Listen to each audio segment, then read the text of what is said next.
Hi friends, అందరూ బాగున్నారా? ఇంకొక చిన్న విషయం చెప్తానే. ఏంటలా చూస్తున్నావా? ఈరోజు ఏమైందంటే, మా సార్ ఆఫీస్కి వెళ్ళకపోతే ఏదో చూస్తూ ఉన్నారు టీవీలో. చూతా వచ్చిందంటే ఒక అతను చెప్తున్నాడు, కాఫీలో కాక్రోచ్లు ఉంటాయి, కంపల్సరీ కాక్రోచ్లు ఉంటాయి, కాక్రోచ్ లేనిదే కాఫీ లేదని చెప్తున్నాడు. మా సార్ అయితే ఫుల్ బ్రాహ్మణ్, పక్కా బ్రాహ్మణ్ అనమాట. నేను చేపల కూర తిన్నా, నీసు కూర ఏ తిన్నా సరే నాకు ఓన్లీ సండే మట్టుకు తినడానికి వీళ్ళు ఇచ్చారనమాట.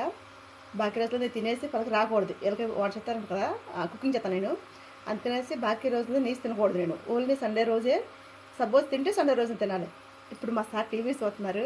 మా సార్కి ఎర్లీ మార్నింగ్ కాఫీ లేనిదే బెడ్ మీద దిగరం. అలాంటి మా సార్ ఇప్పుడు కాఫీలో కాక్రోచ్ ఉన్నాయని చెప్తే మా సార్ ఇది షాక్ అవుతున్నారు. చక్కగా డోరే చూపిస్తానండి. అయ్యి డోర్ వేస్తుంది చూసారా?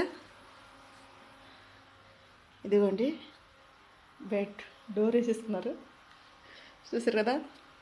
అయితే మా సార్ అయినా మేడం అయినా సరే కాఫీ లేనిదే అసలు బెడ్ మీద దిగరనమాట. అలాంటిది కాక్రోచ్ లేనిది కాఫీ లేదన్నప్పటికీ మా సార్ షాక్ అయిపోయారు. ఇప్పుడు ఏంటి, కాఫీ మానతలేదు, కాఫీ తాగలేదు. చూద్దాం రేపు నుంచి ఏమవుతుందో. మా సార్ అందరికి ఫోన్ చేసి మాట్లాడుతున్నారు. ఇప్పుడు ఇండొచ్చనమాట. అందరు చెప్తున్నాడు కాఫీలో కాక్రోచ్లు ఉంటాయంట, కాక్రోచ్ లేనిదే కాఫీ ఉండదంట అని చెప్తున్నారు మా సార్. వాళ్ళందరూ ఫ్రెండ్స్ అందరికీ తెలిసి పక్కల బ్రాహ్మణ్ అనమాట. అసలు నీస్ అసలే మొంటరు. మీకు రేపు చెప్తాను ఏమేమి తాగుతారు లేదని. ఓకేనా? మటుకు బాయ్ బాయ్. కిచెన్లో ఉన్నాను కదా, వంట చేయమంటున్నారు.